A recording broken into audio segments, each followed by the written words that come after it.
Mungkin kalian udah pada tahu turis asal Malaysia ini, Intan Nurliana, atas ulahnya yang telah memberikan rating 0 pada kota Jakarta, menyebabkan beliau mendapat kecaman dan hujatan dari netizen Indo.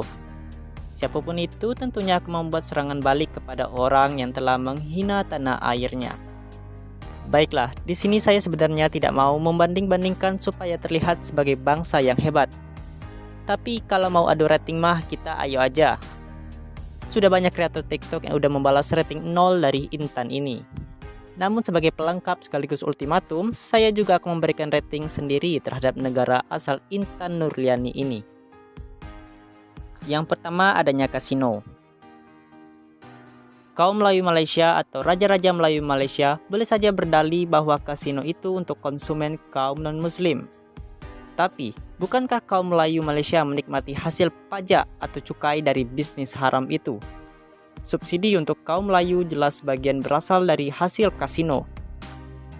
Katanya Raja-Raja Melayu adalah penjaga agama Islam, tapi mereka kok membiarkan rakyat Melayu Malaysia menikmati duit kasino selama bertahun-tahun.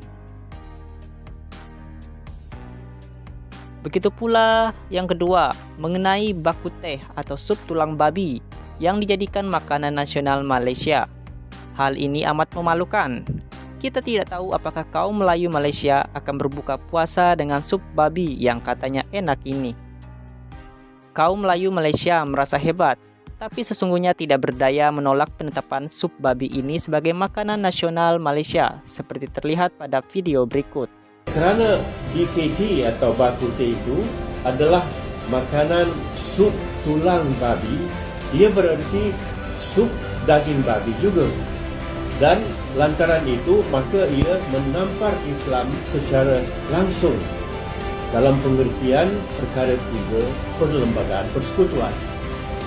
Yang kedua ialah lantaran Islam dinaungi dan dipayungi oleh Raja-Raja Melayu, sepatutnya ke bawah duli tuanku semua perlu membuat satu teguran yang jelas bahawa sesuatu makanan yang menjadi sesuatu yang haram kepada satu-satu kaum tidak harus dijadikan.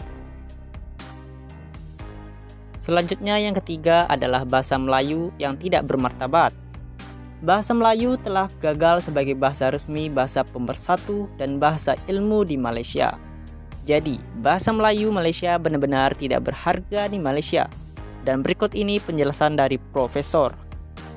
Resminya bahasa Melayu. Bahasa Melayu. Itulah istilah yang diguna pakai dalam perlembagaan persekutuan kita. Apabila kita sebut tentang bahasa kebangsaan kita, namanya ialah bahasa Melayu. Itu pada perkara 152 perlembagaan persekutuan. Bahasa Melayu adalah bahasa negara kita, berperanan sebagai bahasa kebangsaan dan juga bahasa rasmi.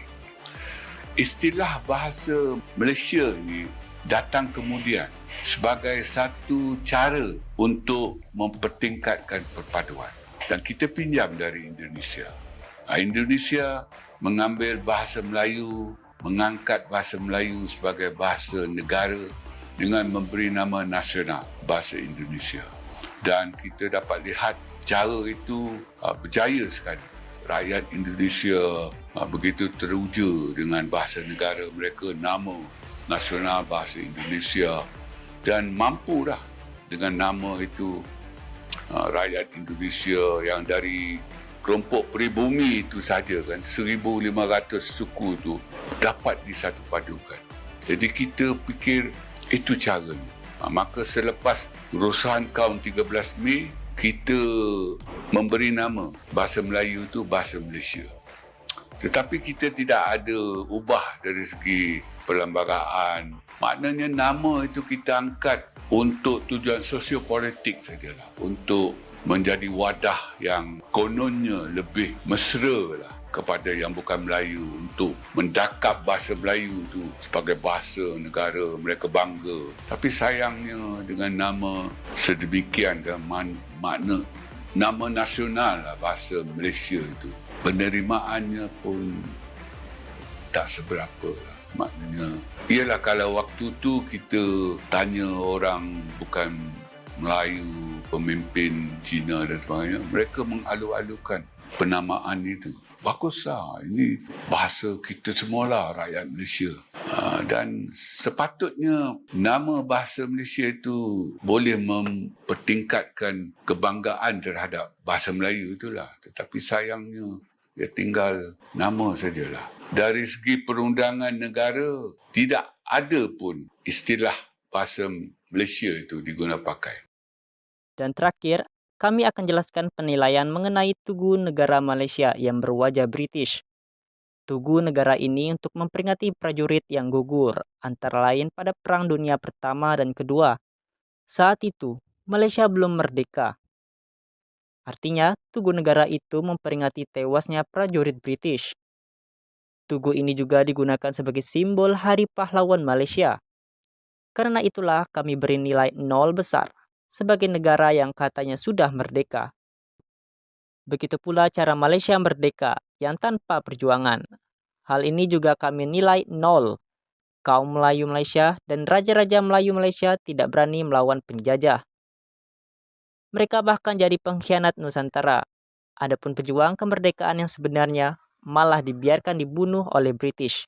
Dan kaum Melayu Malaysia tetap tak berani membelanya.